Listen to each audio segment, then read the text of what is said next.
Selamat datang di podcast Risa Saraswati. Apa kabar? Udah 1 minggu saya nggak ngobrol-ngobrol lagi sama kalian.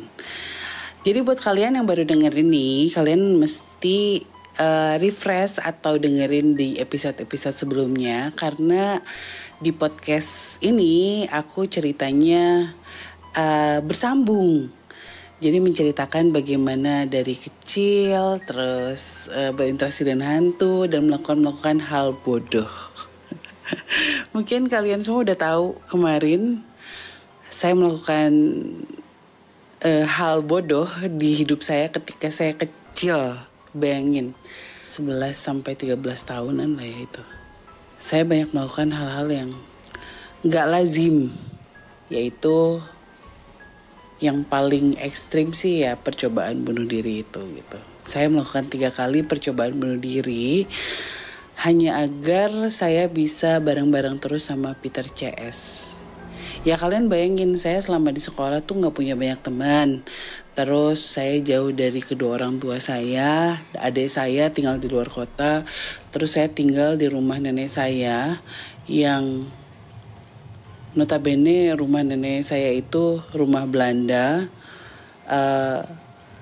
Kalau misalkan mau dideskripsiin itu rumah Belanda. Terus yang di tengah rumahnya itu ada space lapang, nggak lapang sih, taman, ada kebun, ada kolam, ada pohon-pohon yang tinggi itu di ruangan terbuka. Terus di situ ada lorong menuju ruangan belakang, yaitu di belakang ada dapur dan beberapa kamar. Jadi itu luas banget. Kalian bayangin, saya yang terbiasa hidup sama kedua orang tua saya di rumah yang sederhana, kemana-mana deketan, barengan. Tiba-tiba saya harus pindah ke situ dan memulai kehidupan dari nol lagi lah kasarnya gitu. Dan itu lumayan menyiksa sih, karena dari pola asuh keluarga nenek saya juga berbeda. Jadi di rumah nenek saya itu cara hidupnya tuh udah bener-bener kayak mandiri aja gitu semuanya. Nggak peduli waktu itu saya masih SD, tapi saya diperlakukan dewasa di sana. Dan nggak ada tuh kayak makan malam bersama atau sarapan bareng gitu. Bahkan di bulan puasa sekalipun gitu. Jadi dulu saya tuh kayak pas bulan puasa, sahur, buka puasa itu nenek saya selalu kasih makanan untuk sahur dan buka itu ya lewat lewat kamar masing-masing gitu. Beliau bikin kayak beberapa nampan buat saya dan beberapa anggota keluarga lain, terus dimasukin ke kamar gitu. Jadi sahur itu ya saya sendirian di dalam kamar, terus makan. Nggak ada gitu sahur, ngobrol, nonton TV itu nggak ada. Jadi benar-benar semuanya dilakukan di kamar sendirian dan menjalani ya kehidupan ya gitu aja gitu. Dan sekolah juga kan baru, sementara teman-teman saya di sekolah itu dari kelas 1 SD bareng-bareng. Nah saya itu pindahan dari istilahnya dari kota kecil ke kota besar. Jadi ya perlakuan teman-temannya juga beda gitu, nggak terlalu sedekat mereka yang udah bareng-bareng dari kelas 1 SD. Jadi pada saat itu saya tuh lebih memilih berteman dengan hantu ketimbang berteman dengan manusia. Buat saya manusia itu banyak drama gitu. Dari zaman SD tuh aduh ya ampun, ada geng-gengan, ada bullying gitu, terus ada hal-hal yang gak serak dengan saya. Dan saya pelampiasannya ya akhirnya bisa lepas, cuman bisa lepas sama Peter CS gitu. Saya bisa menjadi diri saya sendiri. Saya bisa melakukan hal sebodoh-bodohnya gitu, segoblok-gobloknya gitu kasarnya. Dan mereka menerima saya seperti itu. Mereka mengerti saya. Mereka bisa datang kapan aja. Mereka bisa datang pagi, siang, sore, malam. Gak ada tuh istilah hantu tuh munculnya malam aja. Enggak. Mereka tuh muncul setiap saat gitu. Bahkan ketika saya sedang tertidur, udah gitu saya mimpi buruk, saya terbangun, saya panggil mereka akan datang gitu, dengan keadaan yang sama menyenangkannya ketika saya ketemu pagi atau siang. Jadi buat saya melakukan bunuh diri agar bisa bersama-sama dengan mereka selamanya itu hal yang sangat ya nggak logis juga sih sebenarnya. Cuman hal yang sangat saya impikan gitu. Ada hal-hal yang nggak bisa saya lakukan gitu. Seperti contohnya saya peluk mereka tuh nggak bisa, saya pegang tangan mereka tuh nggak bisa, saya ikut kemanapun mereka pergi tanpa ada aturan-aturan dari keluarga saya tuh nggak bisa. Jadi ketika mereka mengajak saya untuk bunuh diri dan hidup selamanya bersama mereka, mereka menyajikan hal-hal yang itu gitu yang selama ini nggak saya dapat. Mereka bilang kamu akan abadi, kamu akan selalu seperti ini, kamu tidak akan mendapatkan banyak masalah, kamu tidak akan menangis. Dan itu mimpi indah aja gitu buat saya. Tapi kenyataannya ternyata pada saat saya melakukan percobaan bunuh diri itu ternyata saya nggak mati-mati gitu. Dan dari situ saya mikir ya udahlah, ya mereka juga cuma anak kecil, gak akan marah lah sama saya. Kenapa mereka mesti marah gitu? Toh mereka juga lihat saya gagal terus kok melakukan percobaan bunuh diri.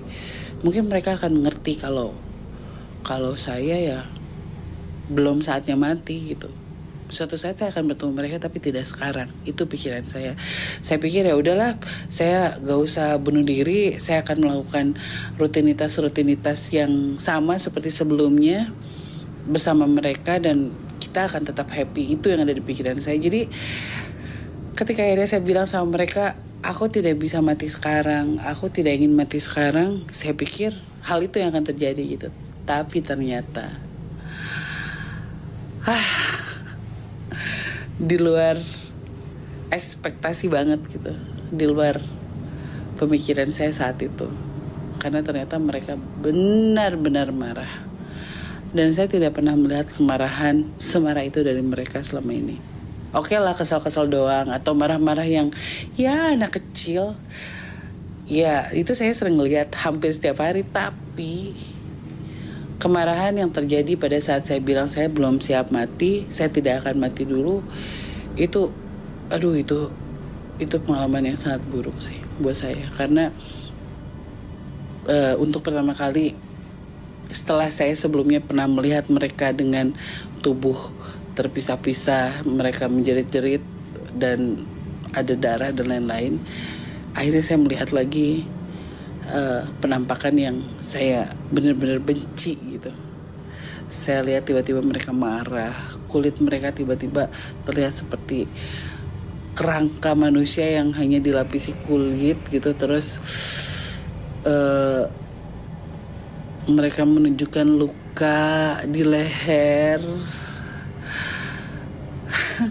Jadi saya masih ngebayangin aja masih merinding banget sih. Jadi nggak selalu, mungkin kalian berpikir ya Peter Chase lucu, baik dan lain-lain, tapi ketika mereka marah, mereka menampakkan wujud asli mereka atau kondisi mereka. Entah terakhir, entah sekarang atau gimana, cuman itu buruk banget dan mengerikan gitu. Itu benar-benar bukan manusia gitu. Biasanya kan berwujud manusia, lucu-lucu, ganteng, baik gitu. Hari itu mereka menunjukkan wajah yang sangat buruk. Mata mereka merah, memelototi saya. Bahkan Yansen sekalipun yang biasanya terlihat lucu, kecil, tak berdaya gitu, pada saat itu dia terlihat benar-benar marah. Saya ingat banget Peter ngomong gini, Risa, kami orang Nederland tidak suka pembohong. Mungkin kami jahat, bangsa kami jahat terhadap bangsamu. Tapi ada satu hal yang menjadi ciri khas kami gitu. Kami bukan orang yang suka ingkar janji. Dan kami sangat benci pembohong seperti kamu. Kamu bukan teman kami lagi, Risa. Itu kata William. Ya, kami sepertinya harus pergi. Itu kata Henrik. Dan Yansen bilang, aku benci sekali padamu, Risa. Pada saat itu gila, saya kaget banget, shock.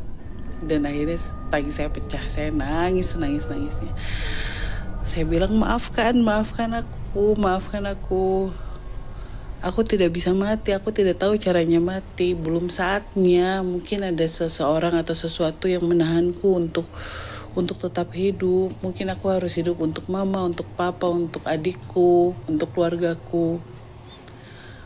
Sebanyak apapun saya bicara, mereka gak denger. Mereka gak mau dengerin. Mereka gak banyak berkata-kata. Mereka cuma lihat saya dengan tatapan marah. Dan satu persatu dari mereka pergi. Peter yang pertama kali pergi meninggalkan saya. Dari situ kehidupan saya berubah total. Saya benar-benar merasa sendirian. Saya pikir mereka akan marah cuman ya sehari doang lah, 2 hari atau maksimal 1 minggu. Karena biasanya mereka gak tahan untuk menahan diri ketemu saya gitu, semarah apapun mereka. Tapi 1 minggu, 1 bulan, 1 tahun, saya menunggu kehadiran mereka tidak juga muncul. Sampai akhirnya saya mulai frustasi. Saya semakin stres. Saya semakin menjauhkan diri dari orang-orang. Saya menjadi Risa yang sangat pendiam.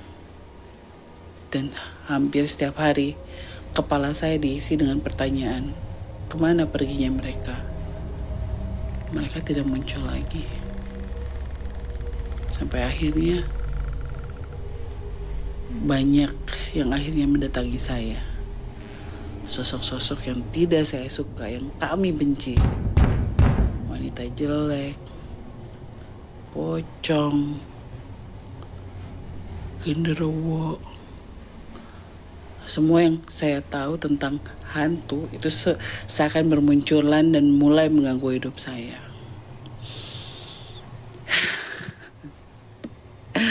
Aduh, saya jadi terbawa emosi ini, apalagi kondisi di luar ini lagi hujan deras, terus cuacanya mellow banget, hari ini mendung.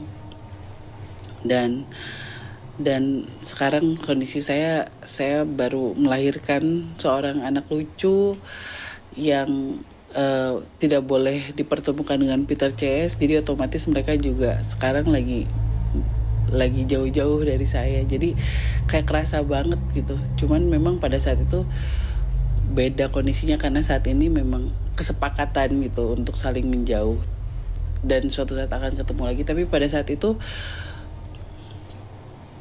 saya benar-benar nggak tahu mereka akan kembali kapan. Aduh, jadi terbawa suasana. Ya udah, kalian masih penasaran sama cerita saya selanjutnya? Dengerin saya di podcast Risa Saraswati minggu depan ya.